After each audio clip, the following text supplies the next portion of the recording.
Hello. Let's talk about something that pissed me off the other day, okay?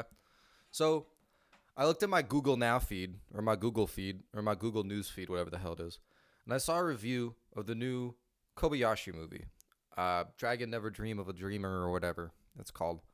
And I was like, oh, maybe it's because it's finally on streaming or something, and I'll finally get to watch it. Cool. And I noticed that it was a 6 out of 10, and I have a few friends who are more knowledgeable and aware of Kobayashi, and they all enjoyed it more than that. And so I was like, oh, I wonder why this person feels this way. So I opened up this article from The Guardian, and I was immediately presented with the thing that whenever I look at an anime review, immediately, an anime movie review, that immediately makes me go, what's your problem? Okay? And that is watching canon movies that are part of a storyline and then going, man, I didn't know what was happening.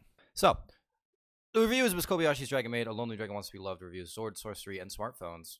And so right here we have those not up to speed on the Miss Kobayashi manga may struggle with the full nuance of this dimension-hopping anime, right?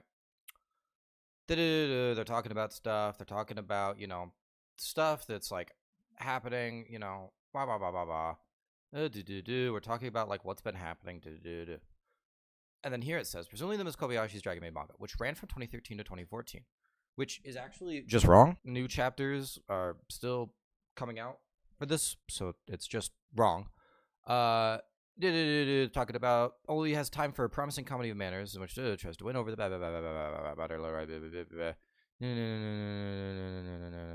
as per usual with unforgiving feature-length anime spin-offs,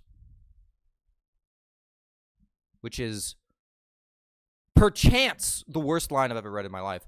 Those not up to Miss Kobayashi Bestiary will struggle to fully appreciate the otherworldly gallivanting in its full nuance. It looks good, and it's exhilarating, but the film gets lodged in generic sword and sorcery question. Why are you checking it out?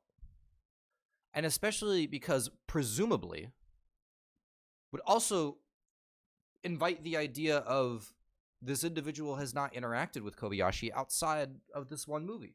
This movie that comes out after 2 seasons full of content. Here's a review from David Eldrick or whatever his name is. He's a big Blurbox guy, and he also writes for this publication because I don't remember what it is. But he writes for a publication, and I think this is, I don't know, I'll find it. I don't have it in front of me right now. It's like a Demon Slayer review, and he's like, oh, I don't know. I don't know what the fuck was happening. All right, yeah, here's this David Elrich review for Mugen Train. And he's talking about how this movie had a profound impact. It beat Spirited Away, which is basically every baby's first anime in the meanest way I can put it. And it talks about, it's more like the kind of newcomers beware hardcore extravaganza that might be suggested by something that has 2 different colons in its title. Anyway, it says like, oh, it's an offshoot, which it's not. It is a sequel. Offshoot always to me screams like side story. This is a sequel that is important to everything. It's also a direct sequel to the show's 26 episode first season that's meant to serve as a bridge to the forthcoming second. It is a bridge because this is a canon moment that is important for pretty much everyone involved. As a franchise neophyte who doesn't know his whatever, is only qualified to caution other newcomers who might be intrigued by the massive hype and expecting something on par with the Studio Ghibli masterpiece that Mugen Train dethroned. Animation, fantasy violence, big screen cartoons. First Demon Slayer feature quickly becomes an eye-glazing endurance test for anyone who doesn't run the marathon it took to get here. Okay, it's fucking 24 episodes, bro. It's 24 episodes, right? Breaking Bad is longer than that. The Newsroom is longer than that. Plugging the Newsroom for people who haven't watched the Newsroom. Sopranos is longer than that. Classic television. Cheers, Frasier, The Office. Fucking The Paper. Paid by Peacock. Okay? All of these shows, I mean, the paper might be shorter. Sorry, the paper. Parks and Rec. Okay, whatever. Friends. New Girl. The It Crowd. What are the kids watching? Wings. Kids still watch Wings.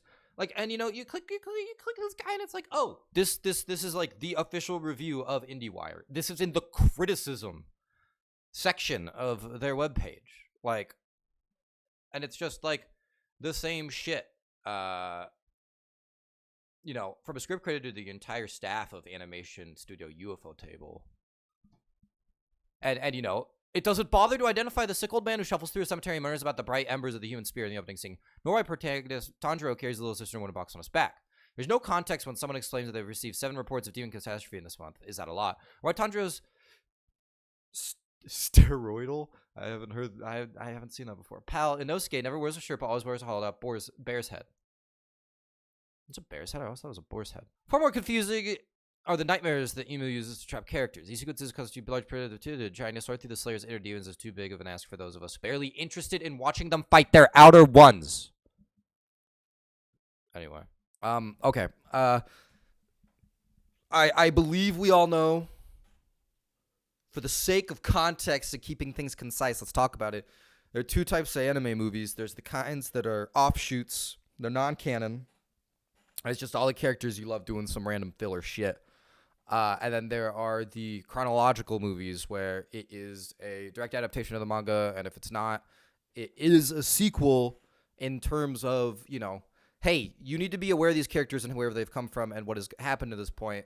And the reason that this is a movie is because it's a bigger moment, it's a bigger budget, it's blah, blah, blah, blah, blah. You get to sit in a theater and see your characters on screen, and that's fucking cool, okay? Here's the problem.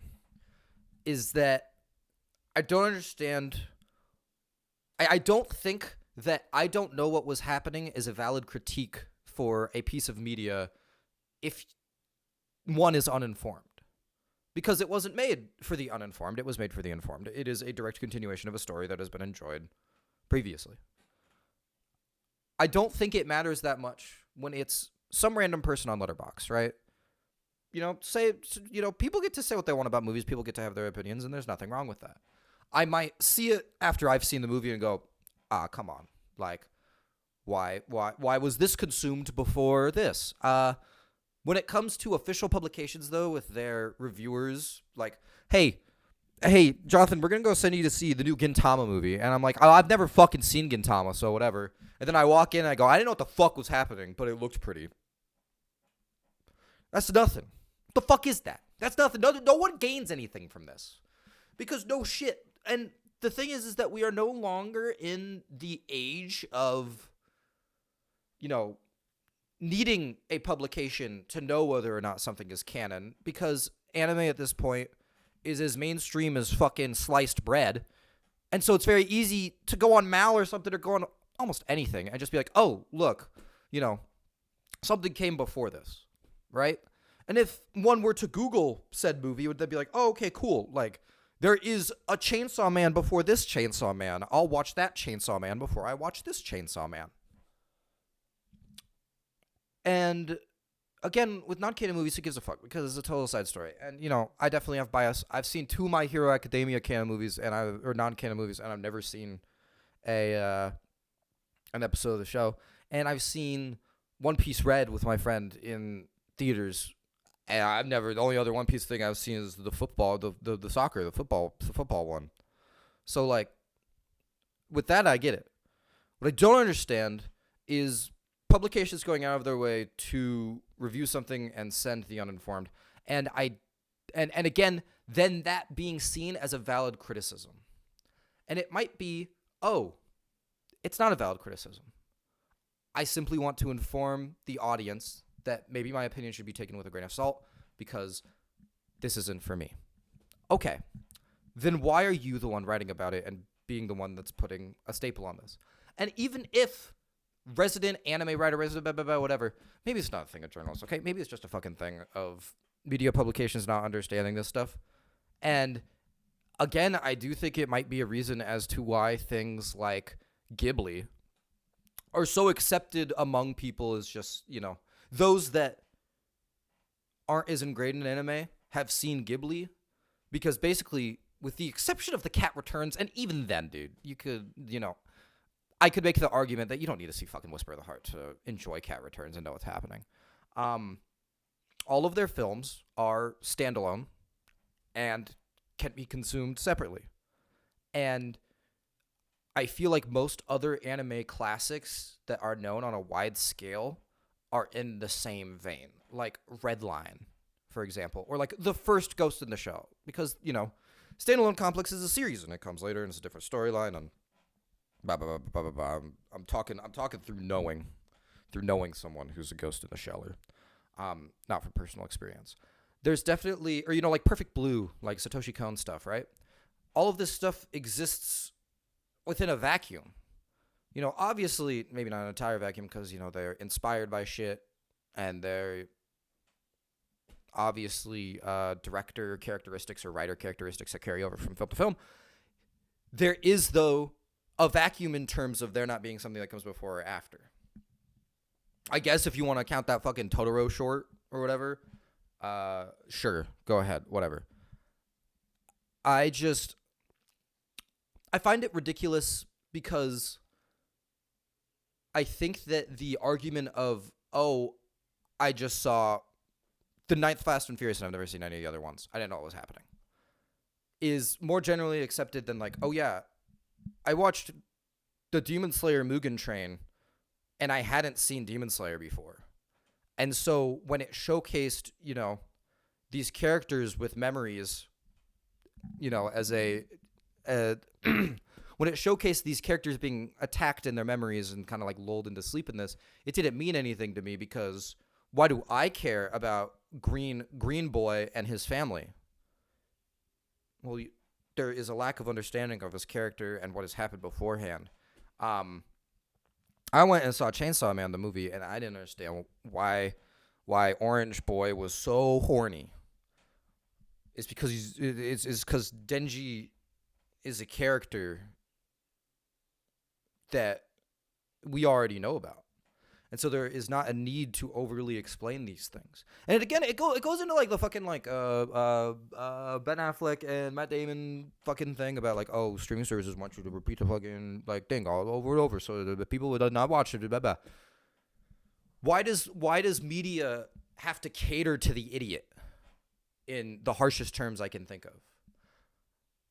I understand when stuff is more handholdy, and I understand that some individuals might require or appreciate more cues to enjoy something to the fullest than, people might have to rewatch it. And some shit's just confusing, and I understand that some things that are confusing are not interesting for other people when it comes to media.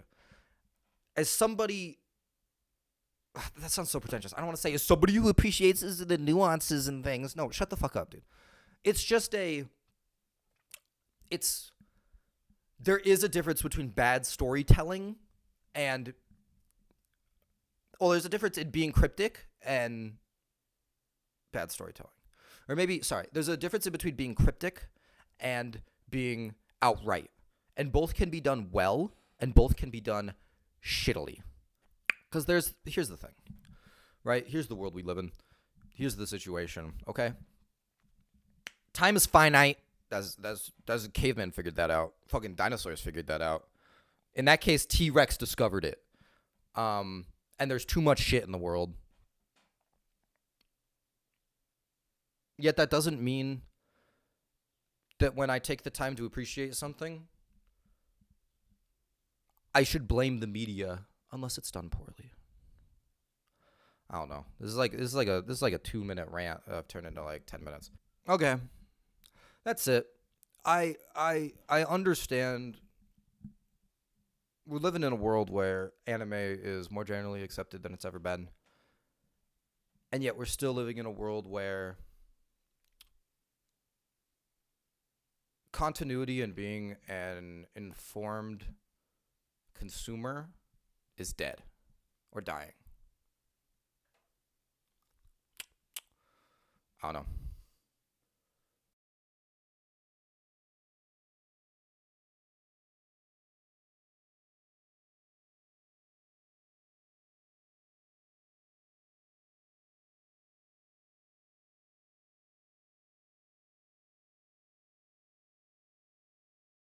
Here's a promising end to what I hope will be a continuing trend. IndieWire plugged one of their other Davids to review the second Demon Slayer movie that hit theaters, which is the first of the Infinity Castle trilogy. That's the final adaptations of the manga, and David has actually watched it, and there isn't a need for there to be a clear like I have watched it, I know what's going on, because the way that this is written just tells the reader that they are informed. There's there's a mention of what is more effective with the show being weekly is something that doesn't work here. I disagree with what's said here about flashbacks in terms of them being good in Demon Slayer and that they work.